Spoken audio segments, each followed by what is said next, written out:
ಕಾಡೆಲ್ಲ ಕಡಿದ ಮೇಲೆ ಊರೆಲ್ಲ ಬೆಳೆದ ಮೇಲೆ ಆಗೈತೆ ದೊಡ್ಡ ದೊಡ್ಡ ಅನಾಹುತ. CFC ಬಳಕೆಯಿಂದ ಓಜೋನು ಪದರವೆಲ್ಲ ತೂತು ಆಗೋಯ್ತಲ್ಲ, ಭಾರಿ ಮಂದಿಗೆ ಕ್ಯಾನ್ಸರು ಬಂದೈತಲ್ಲ. ಇದೇನಪ್ಪ ಸೈನ್ಸಲ್ಲಿ ಹಾಡು ಹೇಳ್ಕೊಂಡು ಬರ್ತಿದ್ದಾನಲ್ಲ ಅಂದ್ಕೋಬೇಡಿ. ಇವತ್ತು ಮುಖ್ಯವಾದ ಟಾಪಿಕ್ಕು ಓಜೋನ್ ಬಗ್ಗೆ ನಾವು ತಿಳ್ಕೊಳ್ಳೇಬೇಕು. ಮೊದಲಿಗೆ ನಾವು ಓಜೋನ್ ಅಂದರೆ ಏನು ಅನ್ನೋದನ್ನ ತಿಳ್ಕೊಳ್ಳೋಣ.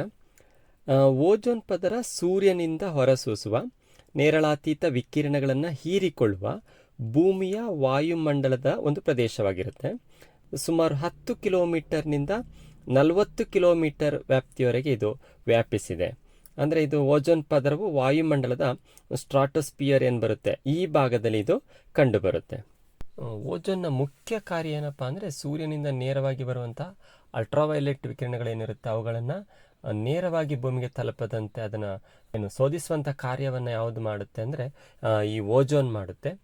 CFC ಅಂತ ಏನ್ಕದೆ ಕ್ಲೋರೋಫ್ಲೋರೋಕಾರ್ಬನ್ ಏನಿದೆ ಇವುಗಳ ಬಳಕೆಯಿಂದಾಗಿ ಏನಾಗ್ತಿದೆ ಅಂದರೆ ಈ ಓಜೋನ್ ಪದರವೆಲ್ಲ ತೂತಾಗ್ತಾ ಇದೆ. ನೇರವಾಗಿ ಸೂರ್ಯನ ಕಿರಣಗಳು ಬೀಳ್ತಾ ಇರೋದ್ರಿಂದ ದೃಷ್ಟಿ ಸಂಬಂಧಿತ ರೋಗಗಳು, ಹೆಚ್ಚಿನದಾಗಿ ಕ್ಯಾನ್ಸರ್, ಚರ್ಮದ ಕ್ಯಾನ್ಸರ್, ಈ ರೀತಿ ಕ್ಯಾನ್ಸರ್ ರೋಗಗಳು ಕೂಡ ಹೆಚ್ಚಿನ ಪ್ರಮಾಣದಲ್ಲಿ ಬರ್ತಾ ಇದೆ. ಹಾಗಾಗಿ ನಾವು ಇವುಗಳ ಬಳಕೆಯನ್ನು ಕಡಿಮೆ ಮಾಡಬೇಕಾಗಿದೆ. CFC ಏನಿದೆ ಇವುಗಳು ಅತಿಯಾಗಿ ರೆಫ್ರಿಜರೇಟರ್ಗಳಲ್ಲಿ, AC ಗಳಲ್ಲಿ, ಇಂತಹ ವಸ್ತುಗಳಲ್ಲಿ ವಿಜ್ಞಾನ ಬೆಳೆದಷ್ಟು ನಾವು ಹಾನಿಕಾರಕ ವಸ್ತುಗಳನ್ನು ಬಳಸ್ತಿರೋದ್ರಿಂದ ಇದು ಏನು ಓಜೋನ್ ಮೇಲೆ ದುಷ್ಪರಿಣಾಮವನ್ನು ಬೀರ್ತಾ ಇದೆ. ಈ ಓಜೋನ್ ಒಂದು 10 ಕಿಲೋಮೀಟರಿಂದ 40 ಕಿಲೋಮೀಟರ್ ವ್ಯಾಪ್ತಿ ಪ್ರದೇಶದೊಳಗೆ ವ್ಯಾಪಿಸಿದ್ದು ನಮಗೆ ಒಂದು ಯಾವುದೇ ಬಣ್ಣವಿಲ್ಲದ ಹಾಗೆ ಗೋಚರಿಸುತ್ತೆ.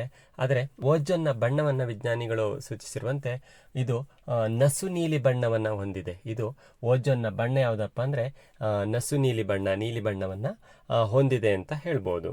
ಓಜೋನ್ ಲೇಯರ್ ಏನಿದೆ ಅದು ಅರ್ತ್ ಸನ್ಸ್ಕ್ರೀನ್ ಅಂತಲೇ ಕರೆಸ್ಕೊಳ್ಳುತ್ತೆ.